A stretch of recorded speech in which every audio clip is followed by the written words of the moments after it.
Shalom para pendengar yang dikasihi oleh Tuhan Yesus. Kiranya Tuhan memberikan rahmat-Nya kepada para pendengar semua. Sebentar lagi kita akan mendengarkan pembacaan Alkitab audio dalam versi bahasa Indonesia sehari-hari. Siapkan hati saudara. Kisah Para Rasul pasal 13. Pada waktu itu dalam jemaat di Antiokhia, ada beberapa nabi dan pengajar, yaitu Barnabas dan Simeon yang disebut Niger, dan Lukius orang Kirene, dan Menahem yang diasuh bersama dengan raja wilayah Herodes, dan Saulus. Pada suatu hari ketika mereka beribadah kepada Tuhan dan berpuasa, berkatalah Roh Kudus, "Khususkanlah Barnabas dan Saulus bagiku untuk tugas yang telah kutentukan bagi mereka."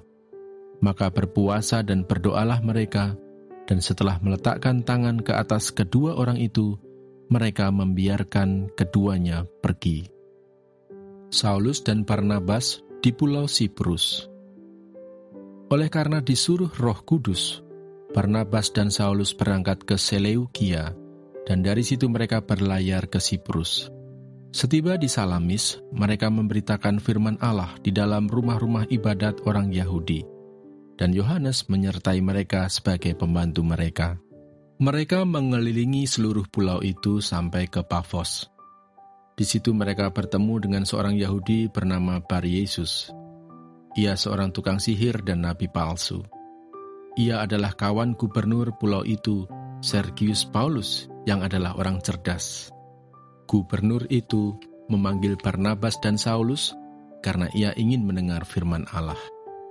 Tetapi Elimas, demikianlah namanya dalam bahasa Yunani, tukang sihir itu, menghalang-halangi mereka dan berusaha membelokkan gubernur itu dari imannya.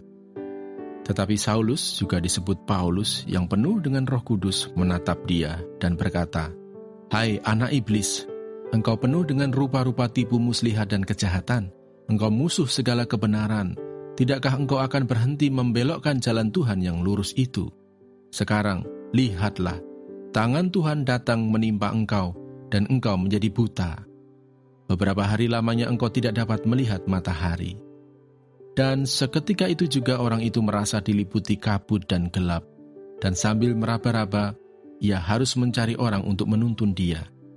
Melihat apa yang telah terjadi itu, percayalah gubernur itu, ia takjub oleh ajaran Tuhan. Ke Antiokhia di Pisidia. Lalu Paulus dan kawan-kawannya meninggalkan Pafos dan berlayar ke Perga di Pamfilia. Tetapi Yohanes meninggalkan mereka, lalu kembali ke Yerusalem. Dari Perga mereka melanjutkan perjalanan mereka, lalu tiba di Antiokhia di Pisidia. Pada hari Sabat mereka pergi ke rumah ibadat, lalu duduk di situ. Setelah selesai pembacaan dari hukum Taurat dan kitab nabi-nabi, pejabat-pejabat rumah ibadat menyuruh bertanya kepada mereka, "Saudara-saudara, jikalau saudara-saudara ada pesan untuk membangun dan menghibur umat ini, silakanlah." Maka bangkitlah Paulus. Ia memberi isyarat dengan tangannya lalu berkata, "Hai orang-orang Israel dan kamu yang takut akan Allah, dengarkanlah. Allah umat Israel ini telah memilih nenek moyang kita dan membuat umat itu menjadi besar ketika mereka tinggal di Mesir sebagai orang asing. Dengan tangannya yang luhur, ia telah memimpin mereka keluar dari negeri itu. 40 tahun lamanya ia sabar terhadap tingkah laku mereka di padang gurun.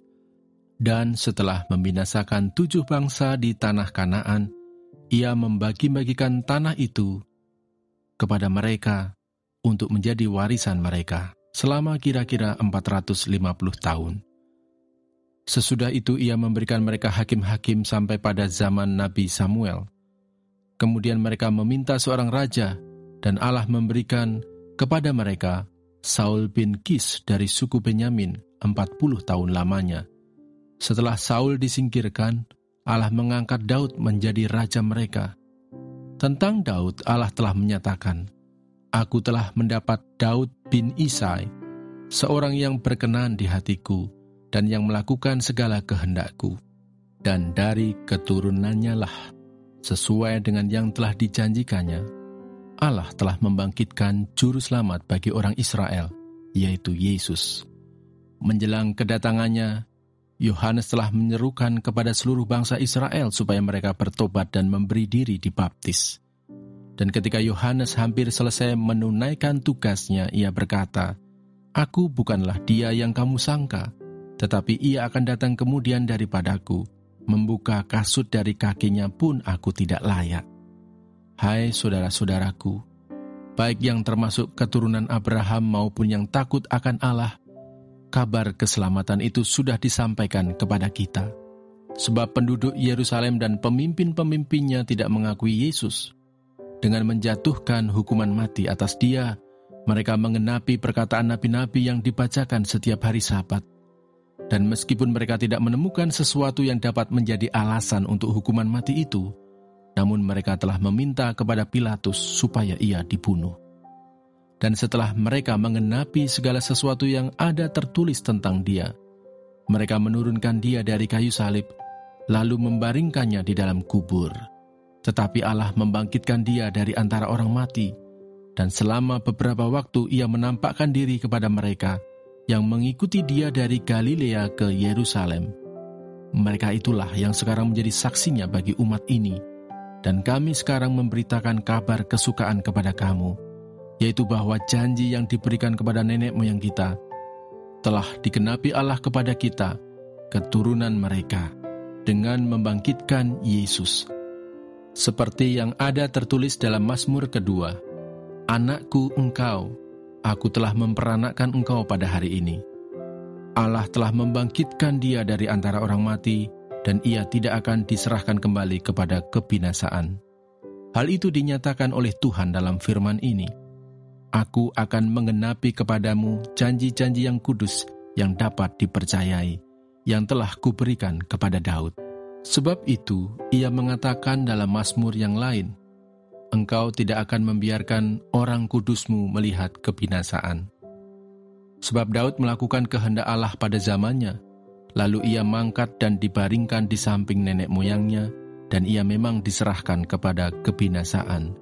Tetapi Yesus yang dibangkitkan Allah tidak demikian.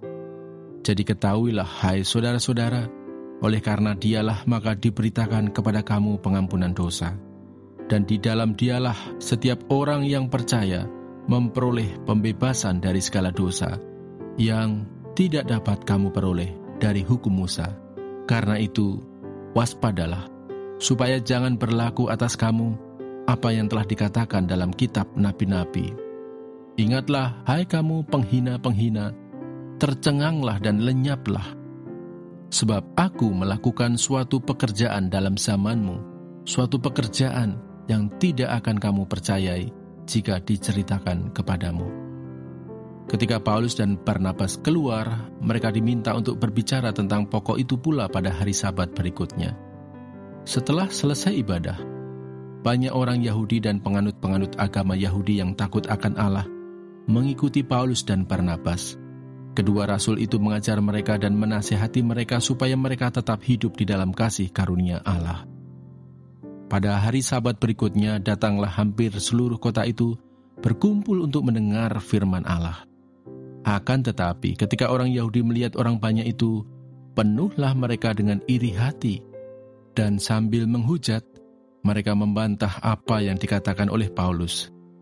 Tetapi dengan berani, Paulus dan Barnabas berkata, "Memang kepada kamulah firman Allah harus diberitakan lebih dahulu, tetapi kamu menolaknya dan menganggap dirimu tidak layak untuk beroleh hidup yang kekal. Karena itu kami berpaling kepada bangsa-bangsa lain. Sebab inilah yang diperintahkan kepada kami. Aku telah menentukan engkau menjadi terang bagi bangsa-bangsa yang tidak mengenal Allah, supaya engkau membawa keselamatan sampai ke ujung bumi." Mendengar itu, bergembiralah semua orang yang tidak mengenal Allah dan mereka memuliakan firman Tuhan, dan semua orang yang ditentukan Allah untuk hidup yang kekal menjadi percaya. Lalu firman Tuhan disiarkan di seluruh daerah itu. Ke Ikonium, Listra, dan Derbe. Orang-orang Yahudi menghasut perempuan-perempuan terkemuka yang takut akan Allah, dan pembesar-pembesar di kota itu dan mereka menimbulkan penganiayaan atas Paulus dan Barnabas dan mengusir mereka dari daerah itu. Akan tetapi Paulus dan Barnabas mengebaskan debu kaki mereka sebagai peringatan bagi orang-orang itu, lalu pergi ke Ikonium. Dan murid-murid di Antiokhia penuh dengan sukacita dan dengan roh. Terima kasih Bapa di surga untuk firman-Mu hari ini. Berkati kami semua supaya kami mengerti isi hati-Mu. Terima kasih para pendengar semua, kiranya Tuhan memberkati. Dan jangan lupa untuk share dan subscribe.